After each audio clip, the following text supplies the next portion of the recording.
Today we're reading Snowman Magic by Catherine Tegan and Brandon Dorman as the illustrator. Here's the cover page.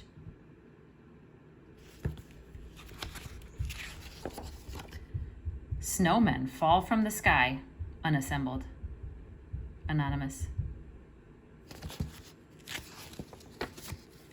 It had been snowing all day. Snowing, snowing, snowing. George was bored. There was no school, so he needed something to do. He kept looking out the window. Would it ever stop?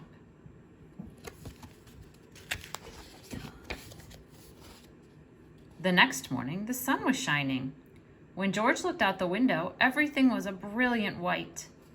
The snow was so bright, it was almost hard to look at. If he squinted, he could see it was very deep, and it had drifted high against the slope in his backyard. Slope.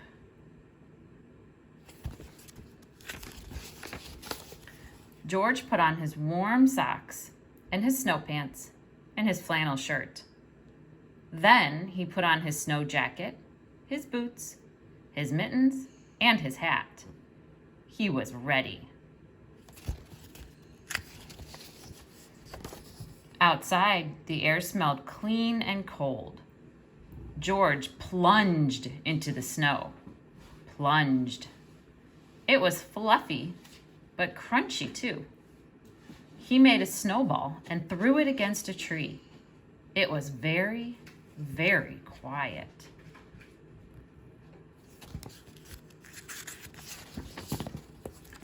George took some snow and packed it into a small ball. Then he started rolling the ball in the snow. The ball got bigger and bigger. When the ball got too heavy to roll, he stopped rolling it near the bottom of the slope. Then he started rolling a medium-sized ball. He put it on top of the big ball. Finally, he made a small ball for the top.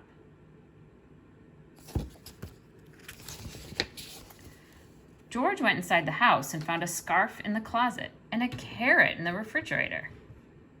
In the old days, his mother told them, people used to take pieces of coal and use them to make eyes.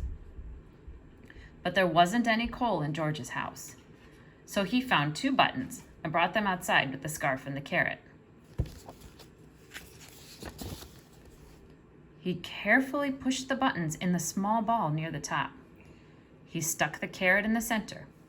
He found a few small twigs and used them to make a mouth. He wrapped the scarf between the top ball and the middle ball, and he found 2 branches to stick into the sides of the middle ball. It was a perfect snowman. George turned his head. He thought he saw the snowman smiling at him. Could it be?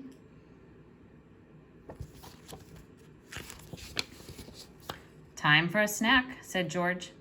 He went inside the house and got 2 mugs of hot chocolate and some cookies.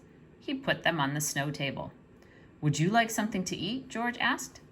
I can't drink hot chocolate, the snowman said, but a cookie would be nice. It was magic. After their snack, George made a cave, tunneling deep into the slope. He piled up snowballs at the entrance. Then he threw a couple at the snowman. The snowman made some snowballs and threw them back at George. His long branch arms helped him throw the snowballs very far. It was hard to say who won the fight, but it was still fun. The snowman chased George around the yard, and then George chased the snowman. The snowman couldn't move that fast, so it was easy for George to sneak up on him. It was starting to get dark. George didn't want to go inside, but his mother was calling him. Goodbye, snowman, he said. I will see you tomorrow. George thought he heard the snowman say, good night. The next day it was warmer. The sun was even brighter, and the snowman was shrinking.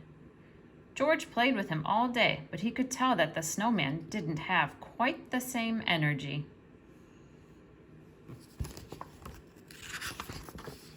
Then it was Monday. George had to go to school. It was another bright, warm day. When he came home, the snowman was almost gone. The scarf and the carrot and the buttons had slid down. He could hardly recognize his snowman. The cave had collapsed too, and the snow table had melted. The next morning, George looked out the window. It was snowing! Snowing, snowing, snowing. He couldn't wait to build his snowman again. The end. That was Snowman magic.